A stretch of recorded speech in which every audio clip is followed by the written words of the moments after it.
Hello, good people, and thank you for joining me here today. My name is Michael Marks, director, writer, producer of motion pictures, and author. And I appreciate you joining me here. So, anyway, I want to get right to it. I'm here today to talk to you. First off, let me give you if you like what you see, if you want to get in contact with me, you want maybe some type of business partnership, because I am working on an upcoming movie project looking for investors or people that's interested in, you know, uh, backing me. So, interested in a business opportunity, that is. So, I can be reached at Marks MARKS 4378 at AOL.com. MARKS 4378 at AOL.com. You can follow me on Instagram at Marks. That's MAR Marks. Let me just say it out first. Marks M Pierre 1. So that's on Instagram. I'm on Facebook also, Facebook. But that's MARKS and then M and then PIERRE 1. Pierre, like the word Pierre, PR card. And Pierre actually is my middle name. A lot of people don't. Um, I actually went over, incidentally, I was traveled to France and they found that a few of the French people found that quite hilarious. I mean, in a nice way, though, a very nice way. And I'm kind of digressing here. Um, I had a great experience over there. I remember getting a lot of bad talk from Americans. I remember hearing that, oh, French people, they hate Americans, they hate America. No, no, they don't. They don't. They just, I think, when it comes to Americans, we can be quite egocentric, you know, or not, or I should say ethnocentric. Is that the word? Ethno. That's what it is. Ethnocentric. Where we go over there, and we try to impose our ways on um, a culture of their on their culture. And I had fun. I made friends while I was over there and did a lot of nice things. Even uh, not having a ride home late at night, 4 o'clock in the morning, and a group of ladies, nice ladies, taking me way across town to my hotel and stuff. It's all the I think transportation was shut down. I didn't have the money. I don't think I had the money to spend for a cab, and they just took me on home and stuff. It was kind of free spirit, free willing type of person. But anyway, that's a digression. They go, oh, Pierre, your middle name's Pierre. Oh, wow. Yeah, so they thought that was when I went to Paris a few years ago. They thought that was quite interesting. Black man with the middle name Pierre. Not that they're not blacks that live over there, because there are quite a bit of Africans that I noticed live over in France and when I traveled there. But anyway, I'm coming to you today because I wanted to talk to you. I want to talk to particularly men. I want to talk to men because this is my essay I wrote. It was published some years ago by Open Minds magazine, and I recall very vividly getting an email from the editor, Dina LaPrairie. And I thank you, Dina. I'm indebted to you. If you ever come across this, I appreciate you for publishing my essay. Thank you so much. She emailed me and told me that that my essay calls it was gaining quite a bit of traction. She said because the guys were there were guys that read it and they were just drawn to it. I mean, I just opened myself up. I just believe in being real with people and transparent. And in that essay, that essay came out of a lot of pain and heartache and despair. I would even say, uh, meaning it was a divorce. I wrote it as a result of a divorce and a separation the separation from my kids, my two kids who were 3 and 4 at the time. And I was very close, very, very close with my kids. Loved my kids. And matter of fact, my bond was stronger My bond with the kids was stronger than what her bond with the kids, because I was a stay-at-home father at the time, uh, watching after them. And while she went to work, I mean, I looked for work, but you don't get hired right away. So what do? And then you have kids, and so we didn't have to spend money on daycare. So I was at home handling business, and they drew very, like I said, all three of us. We just created this unbelievable bond. So when they were taken for me. It was only, when I think about it, it was only close to a month, about 3 weeks, a little over 3 weeks, but it felt like absolutely the end of the world to me. And I remember every day that they were gone, wasn't a day that I didn't cry. I'm being absolutely real with you. I just not only cry but sob. I would just be, I just loved my kids and loved being a father and everything. And so with that being said, it came. I said I'm going to turn my pain into gain.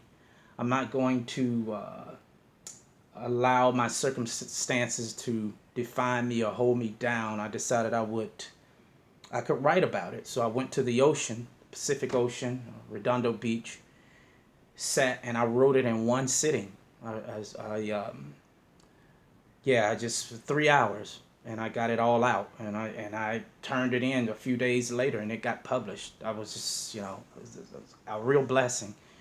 And like I said, you want to know more about my essays, you can go to Amazon. You can go to Amazon, and the title, my essays is actually, they're housed in a collection. I should say it's one book, so to speak, but I have a collection of essays, and Why Men Cry in the Dark is one of them. And what else I wanted to tell you? The title of it is "The Vile Smell of Aroma Overcome by the Sweet Taste of Jubilation." So that's the title. I know somewhat some title for you, huh? The vile, no, this is actually the title, so you won't get it wrong. The vile aroma of defeat overcome by the sweet taste of jubilation. That's what it is. Okay, so hope you got that. Go to Amazon, pick up a copy. Actually, I read this. No, when I worked in reentry at the Amity Foundation, one of the guys read this story for me, the whole essay, I should say, and he was very excited to read it, and the entire group was moved. It had to be about 75, 100 guys in there, because what I would do is I was an employment specialist there, and I would just get the guy's job ready, and I would prepare. I was there. I would prepare. I had a workshop in which I would talk to them about, how they go into an interview, how they present themselves, how they dress, uh, how to answer certain questions. So essentially, uh, getting them ready to take a job, and not just a job, in many cases a career. So I tried to make my workshop or my class interesting by bringing quotes and just bringing different things that were empowering. So, Why Men Cry in the Dark, I felt that would be appropriate to bring to the guys, because I knew they would be able to relate. They were fathers, they couldn't see their kids. They had dreams, they had goals, and I'm a big sports fan. A lot of those guys are Laker fan. I'm a big Laker fan. Been a Laker fan since I'm from Atlanta, but I was a Laker fan even growing up, during the Magic Johnson days. So that's what I've always been. So I'm in California now, so it's just fitting that that I'm a even bigger Laker fan now. So anyway, with that being said, I wanted to read something from Why Men Cry in the Dark. I'm going to show you the title. That's the title. I was chosen out of seven writers my essay was chosen as the feature story. And here are the 7 writers, and you'll notice that I'm there too. I'll put it up so you can see me. There I am right there. So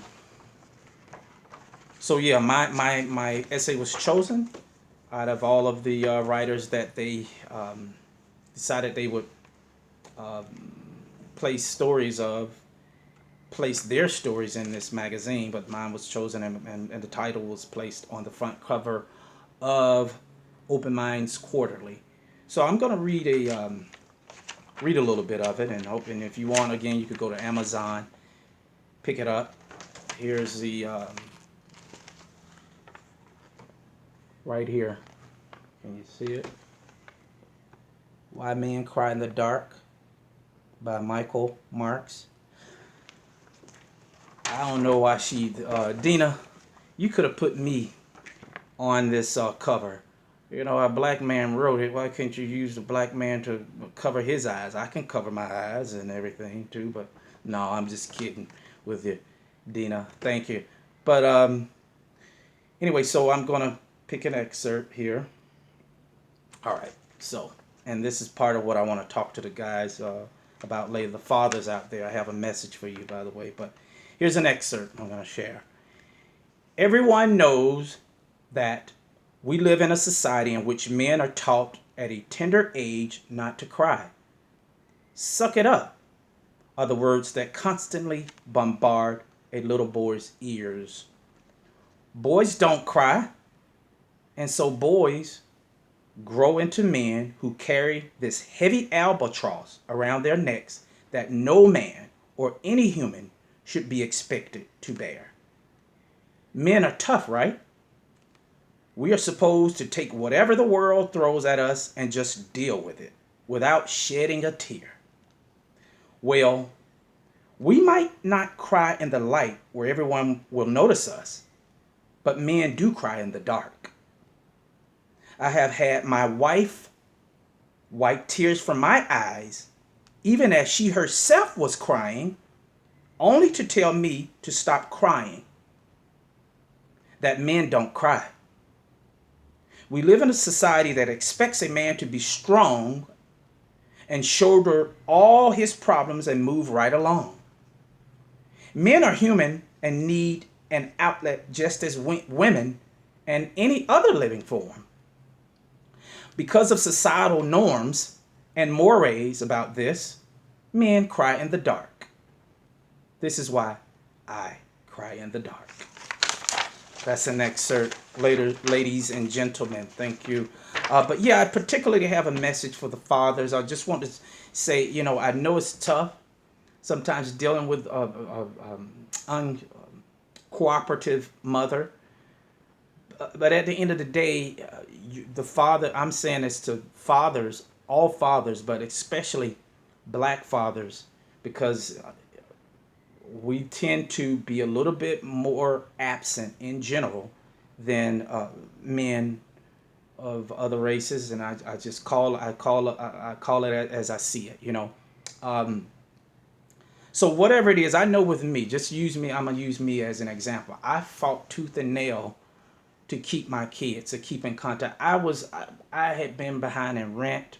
I didn't have money. I was unemployed. I was just, it was like David against Goliath. She was Goliath and I was David. She had an attorney. She had the money. Her parents had money. You know, ex-wife's Japanese, by the way. And so, yeah, so she had some money behind her. I have family and they have money, but I didn't want to bother them about that. And they could only help so much, you know. But yeah, so I fought though. I said, you know what? I'm going to fight and do whatever I can to stay in my kids' lives. I don't care what I have to do. You know, I was some friends were telling me, hey, Mike, why don't you move back to Atlanta? Well, I said, no, I don't care what I have to do. And I'm saying the same thing to you fathers, particularly all fathers, but particularly black fathers out there. You know, stay with your kids, man. Stay in their lives. Work that out with it. With if the woman is being mean and combative and all that, just rise above it. You know, just appeal to her emotions. Talk to her. Communicate with your kids, even if you can't see them physically. You can give them a call. You know what I mean? You can email. You can text something. You know, I'm thinking about you. I love you, or something. Um, but stay attached to those kids, man. Especially fathers, man. Fathers are we're the backbone of the family. We're the absolute foundation of the family. So um, that's my message to the fathers, particularly the black fathers there out there. Just keep striving. Your kids are gonna grow up and love you for being there. You don't have to have it all. And I realized that my kids, I was unemployed, didn't have, was living, had to move into a hut of a place, a hotel, a small motel room. But what I realized is they didn't, yeah, it was me that they wanted. Me. They didn't want, all the money, the car, and all, the materials. That's nice and stuff. At the end of the day, they want you. And so, again, do what's right. Work it out. I'm not saying it's going to be easy, but it's absolutely essential that we have more fathers stay in their kids' lives, and work it out again. Work it out with that mother. The reason what drives me is I have a daughter also. So I said, and son, I want my son also to see me treat the mother well, because why would you want to dog out the mother of your kid? Why would you want to do that? Because they're watching you, and they're gonna behave the way they see you behave. So if your son grows up and he sees that his father's been dogging his mom, or vice versa, same thing with women. It goes for both sides. But because I'm speaking specifically about fathers, I'm talking about fathers. You got to stay away from that. And I have a daughter, and I was very sensitive about that. I said, she's particularly this little girl has to see me treating her mother in a kind, respectful manner. So I made a point not to say anything bad about her, even though they told me she was saying bad things about me. But I didn't worry about that. I just wanted to, because they're gonna grow up and they're gonna know the truth anyway. So, and I got God and I got prayer, and that's more than enough. Um, so again, work it out. I'm not saying it's gonna be easy. I was embroiled in a custody battle for quite some years, but we're in a good place now. We're in a good place. The mother and I'm actually gearing up. I'm getting myself in position so that I can get a house, a 3-bedroom house, and so they can have their room, maybe more bedroom. Who knows what God has in store for me? But this is the beginning of something. Well, it's not the beginning. It's been great for some years now, but I'm just saying it wasn't always that way. But so anyway, fathers, be inspired to do right. You know, um, be inspired by some good meditation, if that works. Whatever works for you. Some good reading. As you can see behind me, I love books and quotes and things like that. So my closing remark would just be to put your best foot forward. Put your best foot forward. Step up. Take care of your kids, and just do your best at co-parenting. That's what I have to say. Thank you for joining me here, and I'll see you again some other time. Thank you.